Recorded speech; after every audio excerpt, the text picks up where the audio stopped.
Okay, thank you. So thank you very much. As I said, this is part of an ongoing series that we started over a year ago with several symposiums on visualizing climate change. And today I'm very happy to bring back Maria Teresa Salvati and Mattia Maserati, who's going to be talking about his work. But first of all, Maria Teresa is going to set the scene, as it were, for this series of talks we're going to be having by telling us a bit more about her. She's been doing a lot of research, a lot of thinking about what are the alternatives, what are new ways to visualize the climate emergency. And so passing over to you, Maria Teresa, and we'll come back at the end for some questions from the floor. You feel free to type those into the Q&A box at the end. And we'll run for about an hour, everybody, by the way. So thank you very much, and over to you, Maria Teresa. Thank you very much, Paul. Thank you for everyone joining us today. I see a lot of people already here. Yes, as Paul was saying, it's been a year now that we've been working with the UAL and Park and Seven, and the last year also Climate Visuals, to try and explore different ways of talking about the communication, the visual communication of climate change. And this year, we have slightly changed the title, but we are continuing the exploration. And the reason why we do this is because last year I launched a platform called Everything is Connected, which was a kind of a natural extension of a photographic competition launched by Sladlak Editorial in the end of 2019, which was around climate change. It was called Everything is Connected. Now the platform has evolved into a transdisciplinary project where we are trying to put together different disciplines that together can really explore new ways of communicating climate change, especially going to the public space and involving a large public, and essentially trying to change the paradigms for communicating climate change. So if you're curious, there is only the phase one posted on the website. The website is everythingisconnected.eu. Today we will talk about this is the first of this second chapter, if you want, of the visualizing the environmental emergency. And today we will talk about the importance of empathy and connection in environmental photography. And I had the pleasure to invite also Mattia Maserati, which is an Italian photographer. And I'll tell you later why I decided to invite him, and he will present his work, which is the Land of Holes. And together we will try to expand further on the idea of why connection and empathy are important in today's communication, visual communication of the climate emergency. So I'll share with you my presentation. One second. Okay, so I'll take you through a little bit of the representation of nature and the environment over time. And I've done a little research into how the climate change and the environmental crisis is represented today in the mainstream media, especially. We'll kind of think together why we need a new representation today, and what is the role of contemporary photographers and how they can create some stories trying to engage with people. And I have put together some rules for contemporary environmental storytellers, and there will be some conclusion, and then I'll introduce you to Mattia. So the landscape painting as initially influenced landscape photography. In fact, the objective of landscape painting at the beginning was that of producing aesthetically pleasing images. So in fact, if you don't know, the idea of the sublime was that of representing the greatness, the greatness of nature. So the aesthetic of the sublime revolved around the relationship between human beings and the grandiosity and the terrifying aspect of nature. In fact, the term sublime comes also from the idea of this greatness beyond all possibility of calculation, measurement, or imitation. And of course, until the mid of the 19th century, mostly the landscape photography was shown for this reason, and there is what the intention was to show the benign influence of humans. Is from the 60s onwards that, as we know, for the fast growing industrialization, the relationship with between nature and human has changed drastically, and so there has been really a shift in sensibility of the landscape photographers. So in wanting to challenge their viewers, really wanted to challenge and show the danger and the peril of the lens, rather than comforting them aesthetically and with the idea of pleasing them. So as we all know now, we are in this era that is called Anthropocene, which is an era in which scientists say that we have significantly altered the Earth through our human activities. And so these changes include global warming, habitat loss, changes in the chemical composition of the atmosphere, oceans and soils, and animal extinction. And so what we show today, what photographers try to show today, or artists in general, is really the damage inflicted by humans on nature. So where we are now, this is our question. And as we know, Anthropocene has really changed the relationship between human and nature. So the question is, are we, as a consequence, should we try to also change the way we represent this changed relationship? I think we are on the stage where everyone needs to do their bit in order to reduce the planetary footprint and live a more sustainable life. And of course, it's also about finding the right balance between telling the truth, which often is scary and dangerous, and also inspire people with beauty, with the beauty of nature. This is a really open question, because I think we should try different ways, because of course the different messages will appeal to different people, and we should ask ourselves whether we want to inspire people or scare people in a way, as a kind of input to inspire some change. Just a second. So as I said, I've done a little research into the current mainstream visual storytelling, and this is what I found. When you search for climate crisis or climate change or environmental crisis in the main global magazine newspapers, you find pretty much similar images. So bushfires, droughts, animals like going around and eating human garbage, big polluters. You find protesters, big violent weather events. These are very similar, as you can see, from America, US, France, England. The messages, like the visual message, is pretty much the same. Now we start to see Greta Thunberg. I like the fact that some magazines start to also show some illustrations, because probably we need, without taking away all the immense, powerful power to photography, there are also other artistic languages that can be explored, because they still can communicate, that can be strong in terms of portraying some, conveying some strong messages. So the problem that we have with the past and the current communication on the environmental crisis is this one. So melting ice caps, warmer oceans, intense storms, heat waves, drought, floods, and wildfires. All these well-documented effects of climate change, and we cannot say that we don't have this, people don't know about what's happening, may seem too remote to many people to prompt them to adopt behaviors that can slow the warming of the planet. Unless your neighborhood was destroyed by a severe hurricane to raging wildfire, you might think such disasters happen only to other people. And this is one of the main problems in the current communication of the climate crisis. It feels far from us.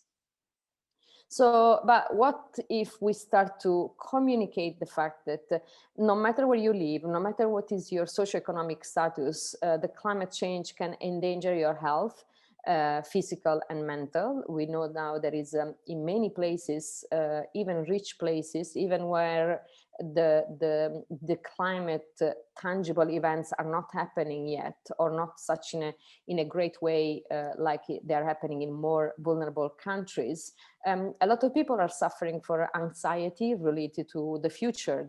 Because we can't really plan the future, we don't know what's going to happen in a few years. And so not only your health, but also the health of your children and grandchildren. What if we start to communicate this? Could this kind of approach and communication and concept idea could help to really move people to do something and to mitigate their impact?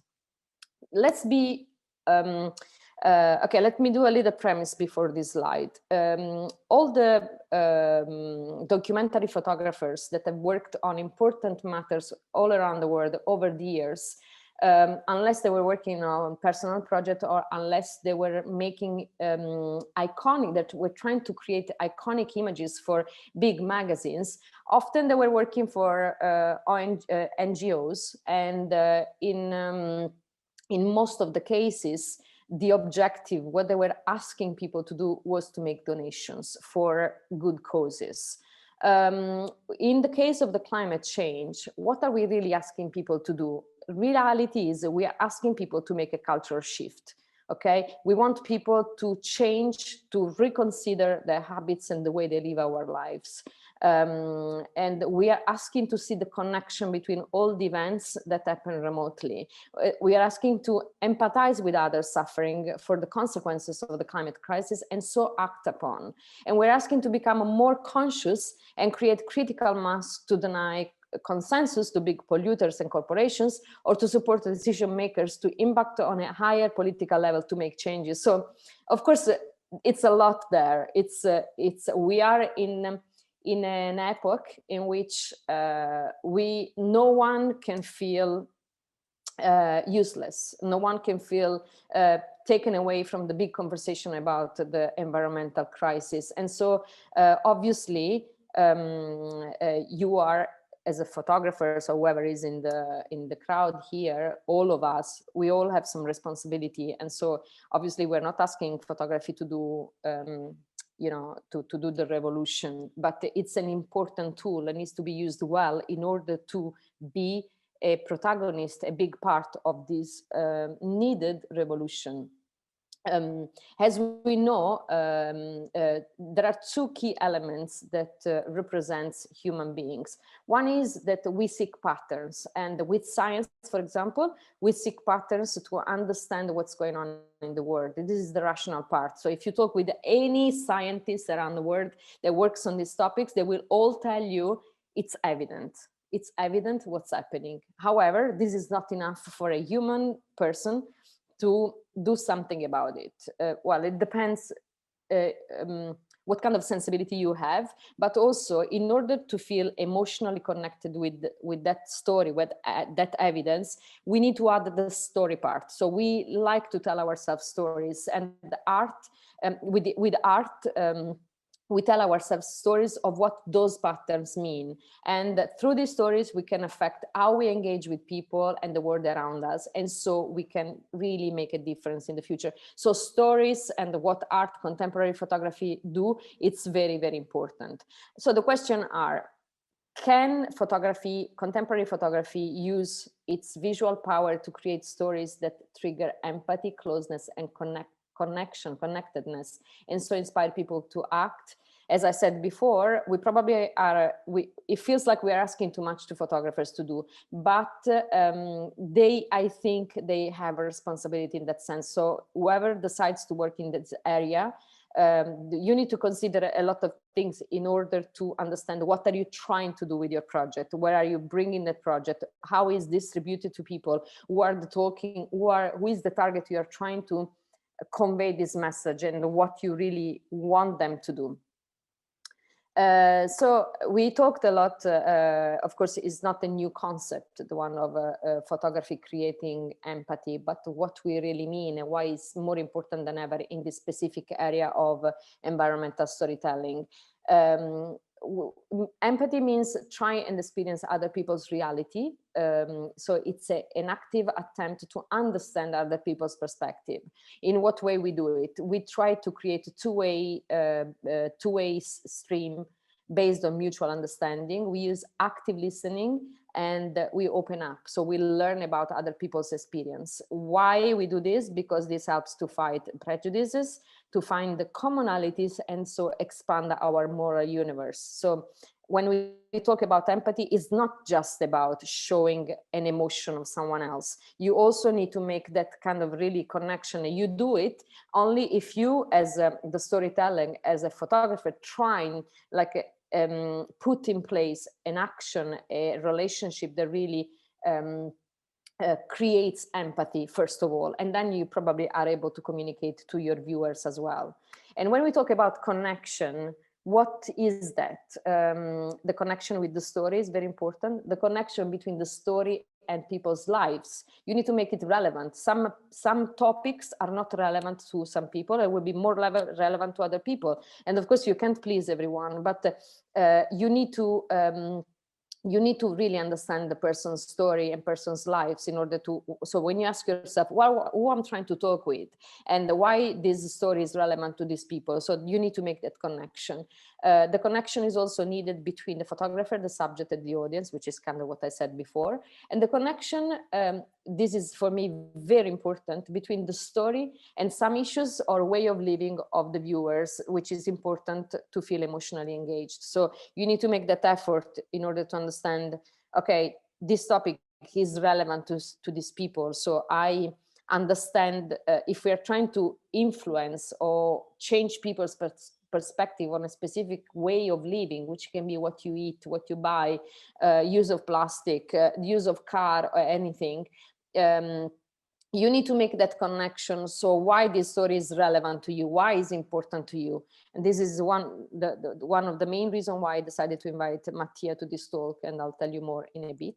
So these connections enable the creation of intimacy that facilitates the making of resonating images.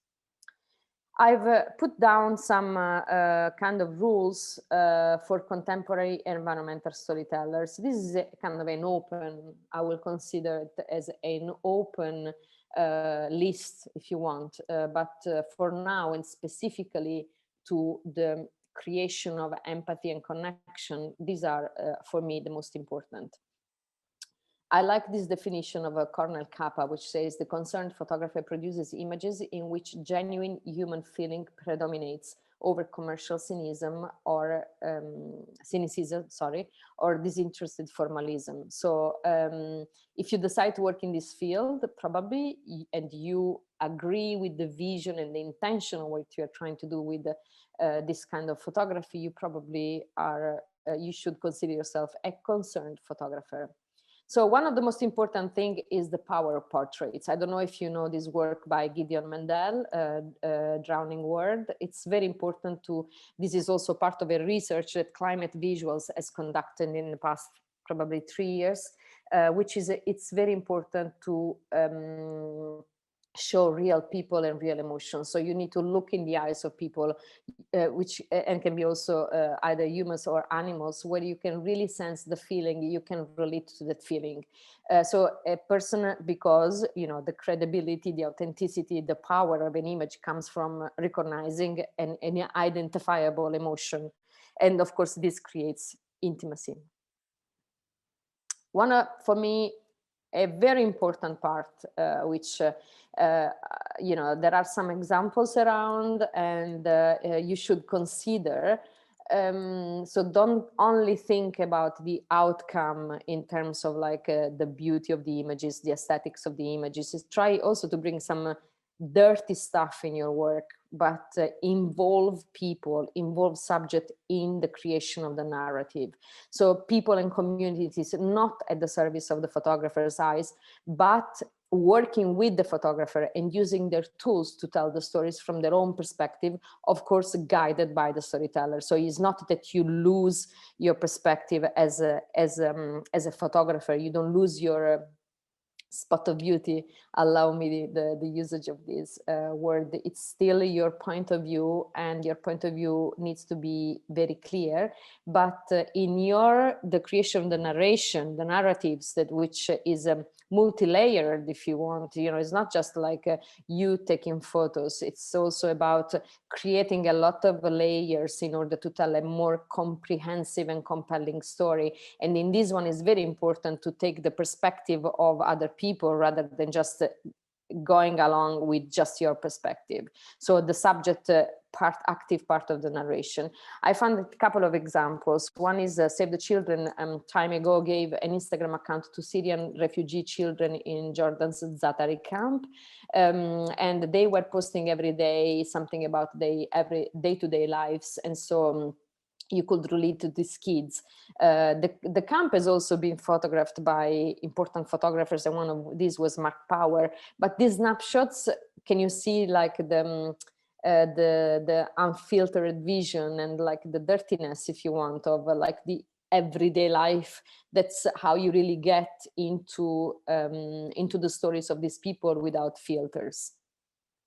Another example I found, I don't know if you know the project, long-term project by Misha Vallejo called Secret Sarayaku. He has spent over 5 years and actually is still continuing doing it with the Quechua people in the Ecuadorian Amazon.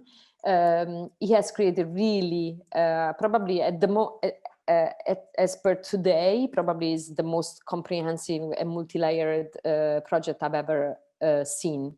By photographers. It really has a lot of formats and a lot of languages. It uses photographer, video, installations, drawings. There is a lot of things, interviews. It's really a multimedia in the very sense of the term. He also worked with kids. He has created a proper blog for kids and created some images where they asking them how they see their environment in Sarayaku, and to represent their answers as drawings on their own portraits. So the portraits were also a joint construction, photographer and subject deciding together where to take them to their poses. And of course, this could be a little bit gimmicky, could be a little bit like playing with things, but yes, it's important also to see the perspective of kids. In fact, the documentation of his work is also cross-generational, and this is a part of involving subjects in the conversation rather than just taking images or portraits of kids. Another thing that you should consider when as a kind of a tool to create empathy and connection is that of called slow photography, if you want, which means a slower approach and the continued documentation beyond the events. So beyond the events, but beyond like the time as well. You know, there are a lot of projects that are ongoing projects, so you keep going there, or you even better, you are part of that community, so you really know how to the community has evolved, the story has evolved, that you are able to document more and more what's happening. So it's this kind of work allows you to show real and daily lives of the subject or the community. You can really create the relationship with the subject, and first of all, you empathize with them. And then, of course, you need to know the story very well. Either you are part of the culture, as I said before, or you research through thoroughly over time. This is the only way to create a trust, intimacy, authenticity, and people trust your story. And so when you've created that, then you photograph. Almost like taking photographs is the last part of the project. I found a couple of examples, but there are a few. But this one I really like, I don't know, is Solmas Dariani. She's done this long-term personal environmental story that started in 2014. She tried to demonstrate the impacts of the drying of Urmia Lake on her own family, ecosystem, and people living around it, to reflect the interconnectedness of humans and the environment. You can take a note of who she is and go to her website and have a look at the whole project. It's very rich also with the archival images and the interviews and text. It's a kind of a rich project where you can really enter the story and understand what's happening in that area. This is not a new project, but it's probably one of my my favorite of René Fendi. This is a very interesting because again, even in the previous one, these are two projects made by photographers that are part of that culture. So their way of telling the story is not a touristic view, is not someone that just is there and is curious or just documents what's happening on the lands, for example, as happens often to landscape photography. It's about really getting in the community and grasping really the essence of what's happening.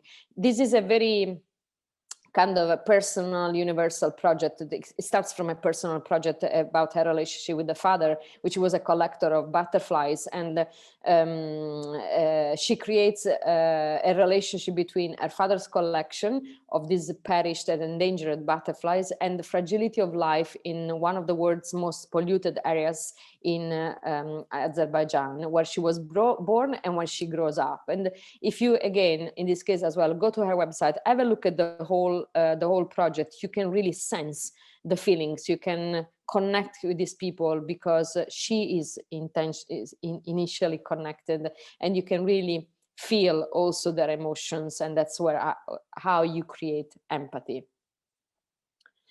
So I said this at the beginning, but I tell you here as well. So the struggle as an artist is whether you try to impact on people by a hope or fear. I want to leave this open. I have my idea, but from my personal point of view, hope is stronger, because sometimes fear can lead people into closeness because the topics and the subjects and the stories sometimes are too big for an individual to think they can have an impact on a global level. And so sometimes inspiring and giving hopes can be a probably more effective way to convey an important message.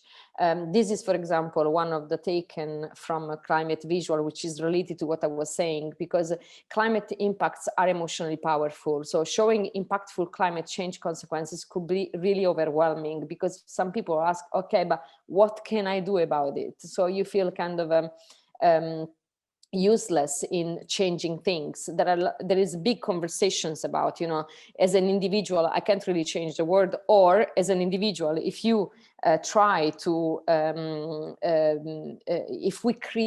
if we work on creating a conscious population, like a critical mass of people conscious about something, I think millions of people conscious about something can make a difference, because corporations and politicians live out of social consensus. So if you remove that consensus, then you can really make a change. So it's important, for example, sometimes with these emotionally powerful images, also to coupling images with some solutions. Some solution, you can say, okay, there is a problem, but actually I can do this about it. Sometimes can be, you know, sharing some donations, some practical actions that will help people to say, okay, I can do my bit. Otherwise it feels too overwhelming, sometimes too abstract or too far away, as we were saying, and so really nothing changes. And then I want to really close with some key points, which is kind of a summary of what I've said until now. Is that we are inundated with images that feel distant, too big, sometimes abstract, as I just said. Sensational images not necessarily lead to real, deep and active engagement. Just a little premise here. When we saw at the beginning of the presentation images of key global mainstream visuals that's similar all around the world, they have been useful until now, or even now they're useful in terms of, if you think about a big magazine has to capture the attention of people with one image, and often those images really make you clear that you are talking about climate change. So, and then if you're interested, you go deeper. So these are important, but they don't lead to engagement in any way. So the people that are already interested, they will probably read the article. The people that are not interested, they see the images, say, okay, it's about climate change. I don't care. I don't, you know, it's not my topic. I don't understand it. I don't care. So there is no engagement, either they're interested or not. And also one single image is not sufficient probably to engage emotionally. So we need to talk about more like a comprehensive, a larger, like a story rather than one image. There is a problem also, gender representation. Now, we didn't talk in this session, we talked in a few sessions back last year. There is a problem with gender representation, which mostly is, most of the images related to environmental issues are mostly by men, but we need, the representation need to be stronger and more diverse, because we need to pull from different sensibilities and give back powerful stories that engage with different publics. This is another story we will probably talk in another session. When you talk about the story, you cannot avoid talking about the people that are affected by the problem in order to stimulate empathy and engagement. Also, we need to make an effort to always connect the story to the implication of that story in people's lives in order to make it relevant. And also we need to make people care and bring attention to the issue.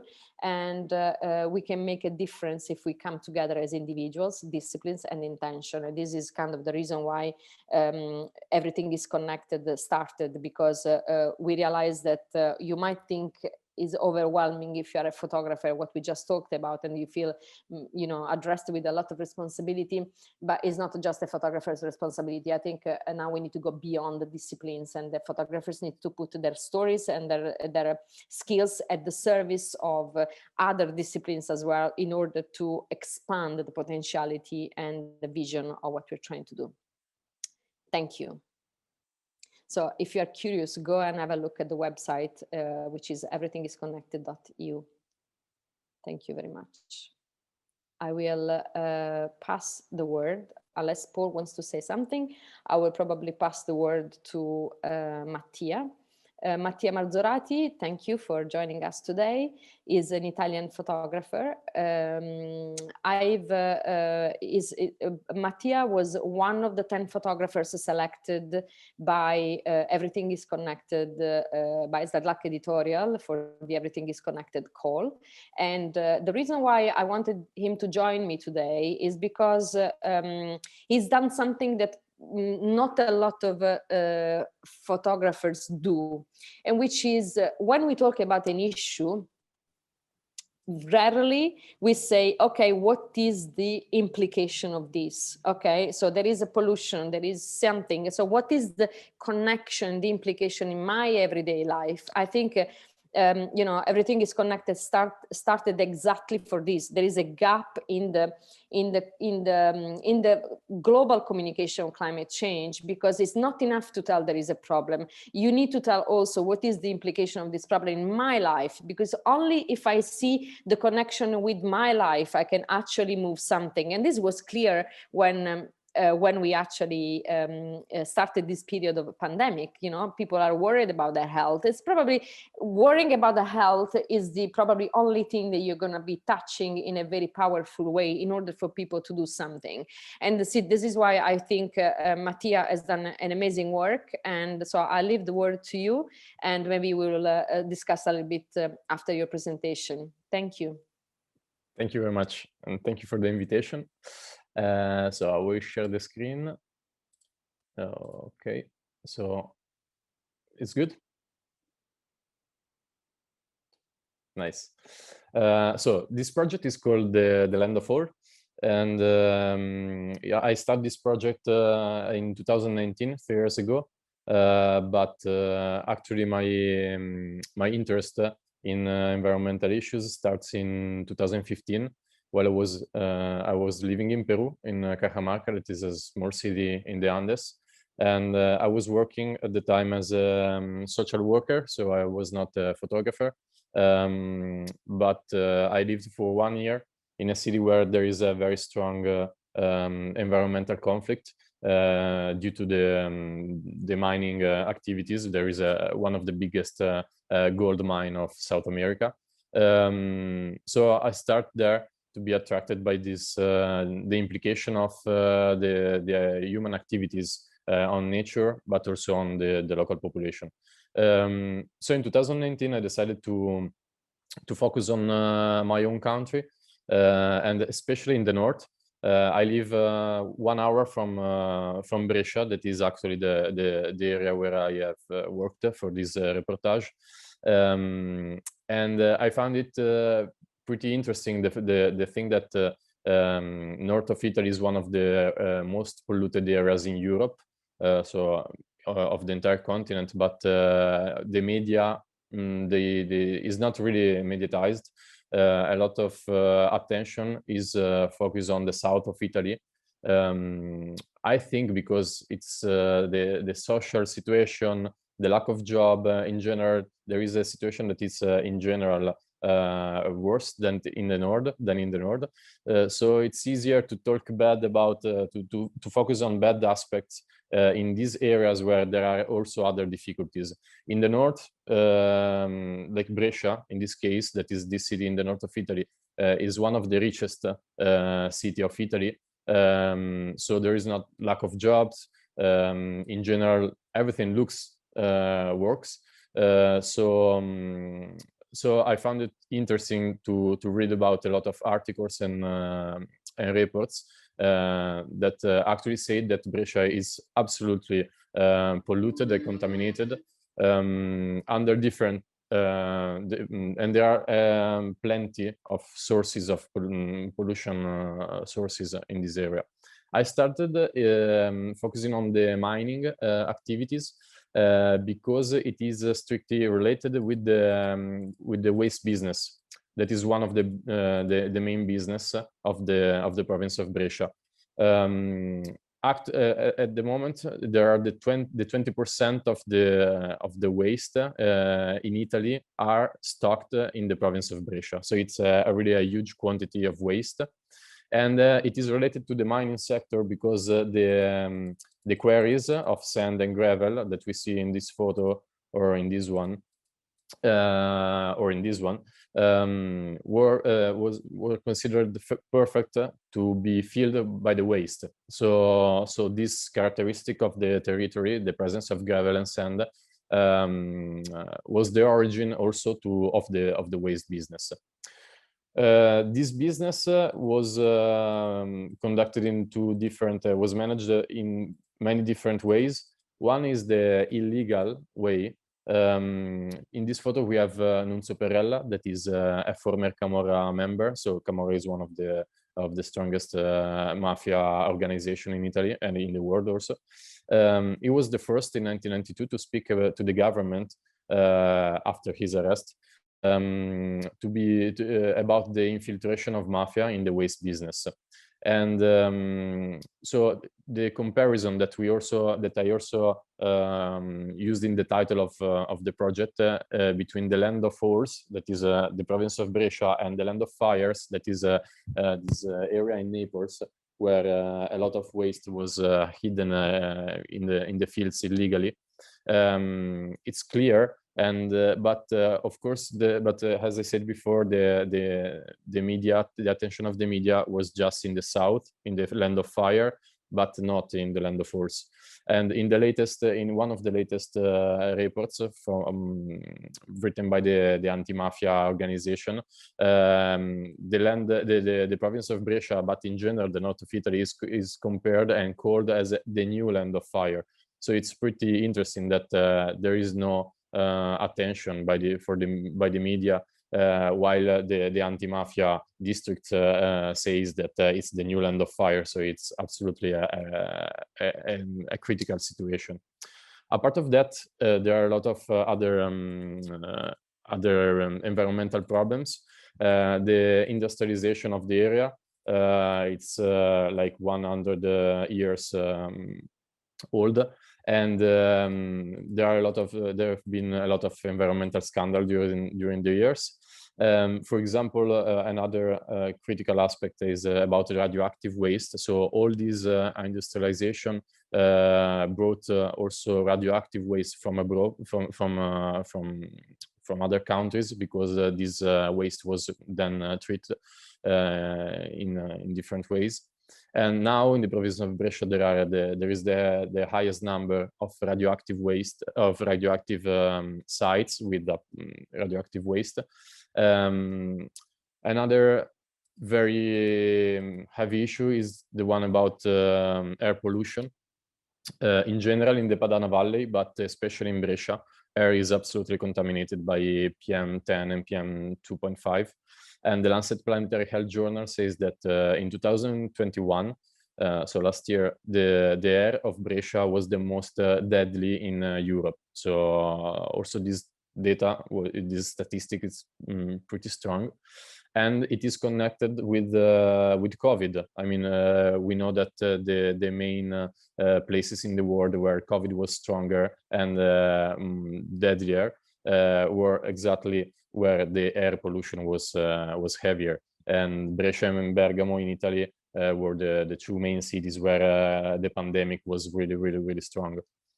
Another interesting aspect is about intensive farm. So I get inside an intensive farm because in the province of Brescia there is this record again of the number of intensive farm of pigs. So there are more pigs than people. There are about 1.4 million pigs and 1.3 million people living in Brescia.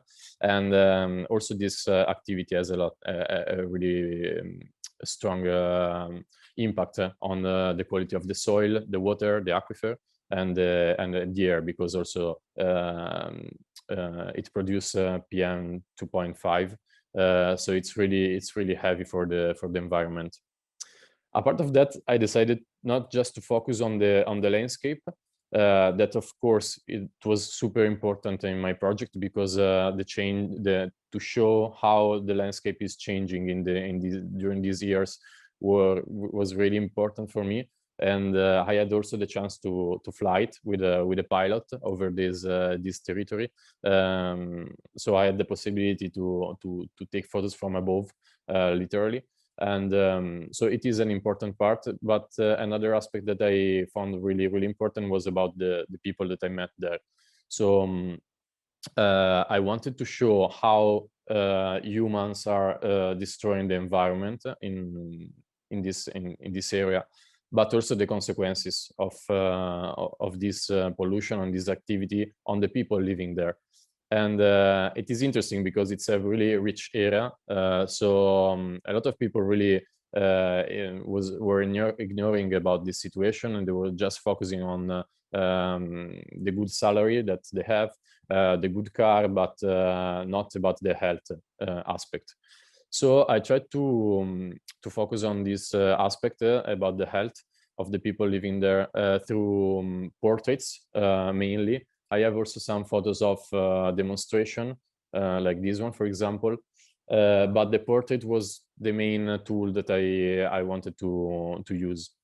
And I decided to work in a way that I thought that I wanted to make the caption, and so the written part, very important. So I didn't want to take photos that were totally understandable just watching the photo, but I wanted to connect the photo with the text, with the caption, or with an article. So I decided to take a portrait of different people, and then you can read the story in the caption of the image. And for example, in this case, I decided to photograph Carmine Piccolo. He's an activist, and has a lot of activists in Brescia. He started to be really sensitive about the situation of the environment after he lost his wife in 2014. And his story is pretty peculiar, because he started to act in two ways. So on one hand, he decided to found the Basta Veleni committee, that is a public committee that is the organizer of, for example, of this demonstration. And on the other hand, he was an athlete, so he used to run the marathons. So he decided to wear these kind of T-shirts with a lot of messages about the environment, and he runs through the polluted villages in the province of Brescia in order to get the attention of the people living there. And the problem of the attention of the people, and it's really strong because there are a lot of activists there, environmentalists, that try to change things, but to involve people is really difficult. So he created this this way to get the attention of the people. So he just ran and yell. He yells during the marathon, and he tried to attract the attention of the people with the messages that he writes on the T-shirts. There are other pictures of people. There are also common people living there. So, for example, I don't know the story of this girl, but she was just working in a bar, in a coffee that is right in front of the Alpha Chai, that is one of the radioactive waste, radioactive site in Brescia. But I have also other personal stories. One of the saddest, I think, is this one. It's about Stefania. I wanted to touch the issue of health and, of course, of illnesses like cancer. That in the province of Brescia, the cancer rates is really higher than in the rest of Italy. And I was thinking about how to touch this issue. And I didn't want to go to the hospital, or I didn't want to go to photograph people while having chemotherapy. So I decided that I make a lot of research about this issue, and I found that in the province of Brescia there are some beauty salons that provide free beauty sessions to women that are struggling with cancer. So I contacted one of these beauty salons, and inside I found Stefania, that at the time she was struggling with cancer. But after 1 year, she died because of the illness, and so I thought that of course I needed to represent this issue in a sad way, because of course it's a very sad topic. But I always tried not to dramatize too much. I didn't want to I was not looking for the sensationalization of the images in general. And I think that the best example about this is this photo, because in this case I was looking for a contrast between the picture, so the aesthetic of the picture, and the caption. So this is again a sad story, because Pierino and Franca, they lost all the cows that they had because of the contamination of PCB, that is a kind of carcinogenic substance that was dispersed by the Caffaro chemical industry. And it is one of the worst environmental scandal happening in Italy ever. And so the government found that all the cows of Pierino and Franca were contaminated by PCB. So they were seized and killed from a day to another in 2001. And they also received a ban on growing on their field. So nowadays they still cannot grow in nothing on their fields. So basically they've lost everything from a day to another. And I decided to create a contrast between this story and the visual aspect. So I found two people really smiling, happy. So I said, okay, maybe it's not correct if I try to put them in the darkest corner of their home and say, don't smile and be sad. I don't know. So I decided to photograph them as I found them. So smiling in their home and happy of their life, even if they are passed through this difficult period. And then I found that actually this photo is one of the the most appreciated. I had the chance to present this work during different photographic festivals, or in the schools, or to my grandmother, and everybody says that this is the best picture, the picture that they like the most. And then everybody reminds their story. So I think that this contrast between a happy photo and a very sad caption could be a way to represent also this this kind of issue. I mean, is not. I think is not always necessary to be that dramatic. Also, if we want to talk about a big issue or a very big problem like illnesses, or like the devastation of territory, or this kind of topics. So I think it's this one is one of the photo that I prefer now. And so yes, in general, then I also decided to focus on some details that I found during my work. This is, for example, an X-ray of a cat that he has cancer, because I met a doctor of the animals. I don't know, a veterinary that. Sorry for my English, sometimes I lost it. That he told me that there is a high incidence of cancer also in domestic animals. So I thought that also this aspect could be interesting to focus on the issues. And I wanted to take pictures sometimes about details that are not really clear at first sight, but you need to watch them careful, and sometimes even you need to read the caption. So this was a little bit far away from the journalistic path, but I think it works well in order to create the atmosphere. So I have the journalistic aspect. Of course, it's fundamental, because I'm talking about statistics, data, scandals, and so there is a base of the information that must be proven, the evidences are fundamental for these works. But I wanted also to create an atmosphere, so with some not really clear images that then you need to focus more to understand.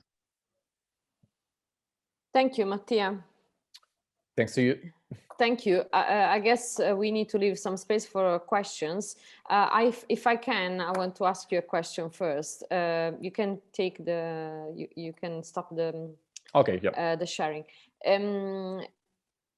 What's your intention with this project? So apart raising awareness of the issue, and of course I can also imagine that while you can read some research and make a connection between environmental pollution and cancer, for example, it's a very blurred kind of area, because you can't really draw this direct line. But obviously you are trying to do that. So have you thought about what you want people to do about it? Have you thought, was it ever even a question for you as a photographer to ask yourself, okay, I do this project, I want people to react, to learn, to do something about it? Yeah, I think I had two main goals with this project. One was to inform people, because I noticed that a lot of people didn't know at all about this situation.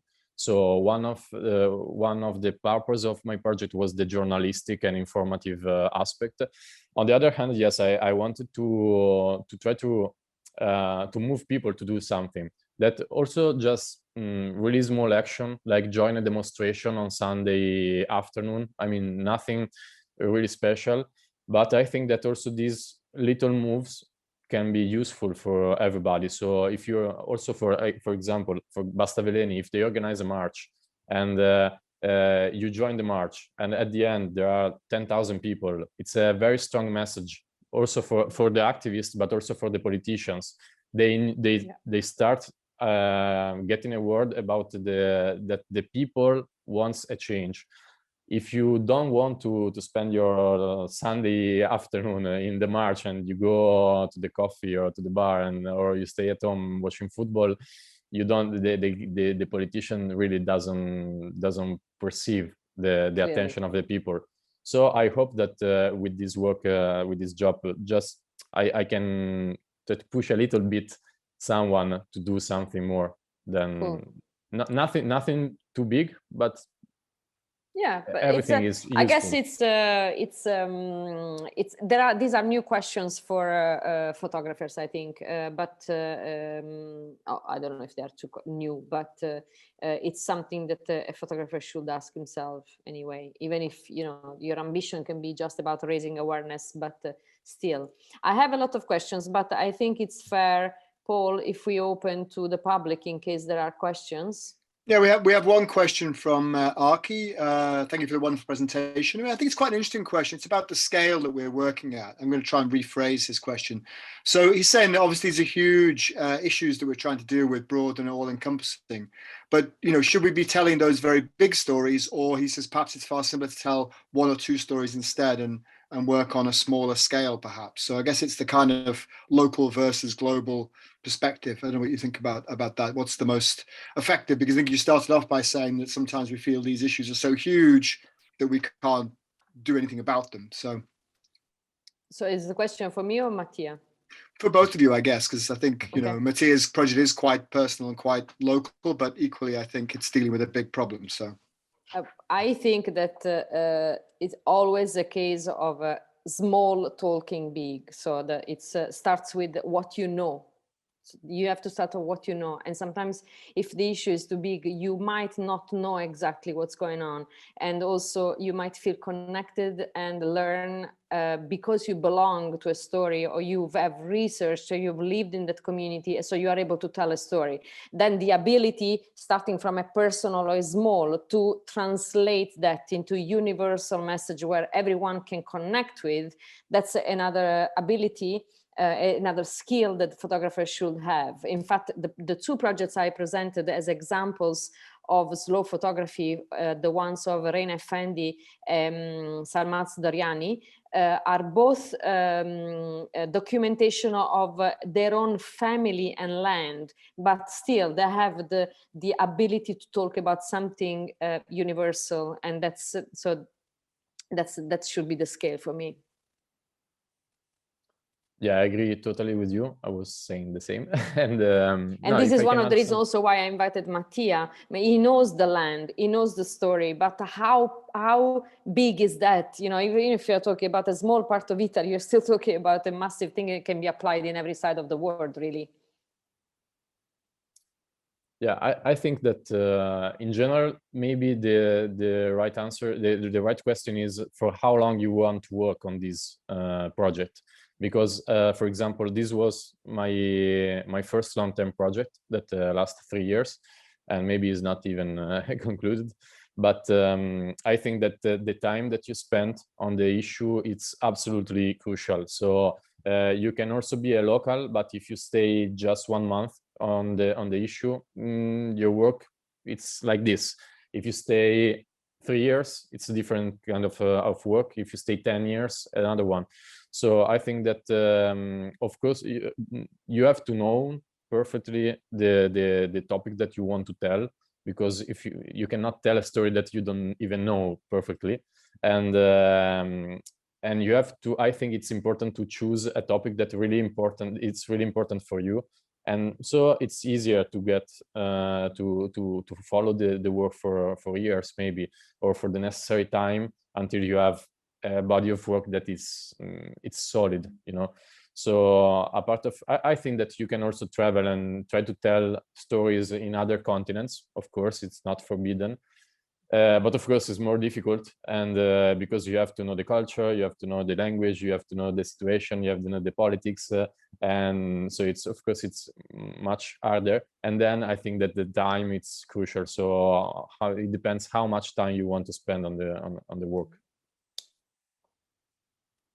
Cool. Great. I think we'll take this one last question, I think, which is a little bit the question of our lives, really, from Anastas Tapanov. You know, what can we do to work together and join forces to make a more impactful work that can reach more people? I feel like everyone is alone in the ocean and swimming in circles. I think you've kind of summed up the problem there really effectively, and that's, I guess, what Everything is Connected is trying to do. But I think it's a very important question: is how can we maximize the impact of what we're doing and sort of break out of the ghettos that we're in of photography or of environmentalism, or because I feel like we're in these little echo chambers of these sort of little bubbles that we're in, and how can we break out of that? So I mean, that's a huge question to address, but perhaps just one or two thoughts on that, and then we'll bring the session to a close.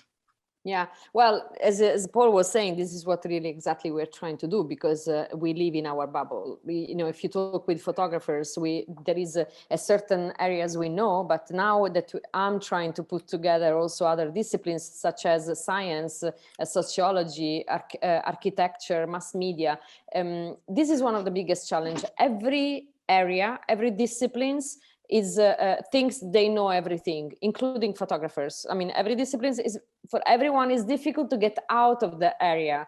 And so bringing people together that really put their skills at the service of a group to produce something that is more expansive than the single things that you can produce by yourself is one of the biggest challenges that we are facing today. So even if there is the intention to go there, it's difficult to do it. So, but the only way is really to sit around the table and, you know, share a vision and work together on creating things that can really go beyond the disciplines. I know I'm not telling you anything concrete, but specifically, if you keep following us, soon we will be actually sharing some pilot projects we are doing in Italy, for example, that really is a first attempt to work as a group, to like as a think tank that of people that really work together in order to become something new that uses the skills of everyone in order to produce something completely new. But regardless of everything is connected, the only thing that I feel I recommended is working with people you know, you respect, that are they come from complete different areas, and see in what ways you can enrich each other and give each other's ideas on how to produce something different. Because, you know, the world is challenging at the moment, and we can't think of solving any issues by repeating what has been already done until now. Nothing to add. Okay, well, listen, thank you very, very much. Thanks very much to our presenters today, to Everything is Connected, and to Matia. Thank you to Seven Insider. There are other questions, Paul. Do you think we can answer maybe somewhere else? Not really. That's it. You know, there's one other question which is about security and surveillance, but it's a little bit, you know, so I think we're okay, honestly. Okay, cool. And it's the hour, but we will be continuing. This is the start of a conversation. We'll be having a whole series of these about once a month through till the summer. So please do come back next time. Thank you, everybody, for joining us today and starting off this very important and very thought-provoking series of discussions. And yeah, look forward to seeing you again in a couple of weeks' time. Thank you very much for your attention. Thank you, Paul. Thank you, Mattia. Thank you, Park and Brigitte and Oisin. And see you, I think, the 9th of March. Thank you. That's the next one. Yes. Thank you very much, everybody. Bye. Bye-bye. Bye.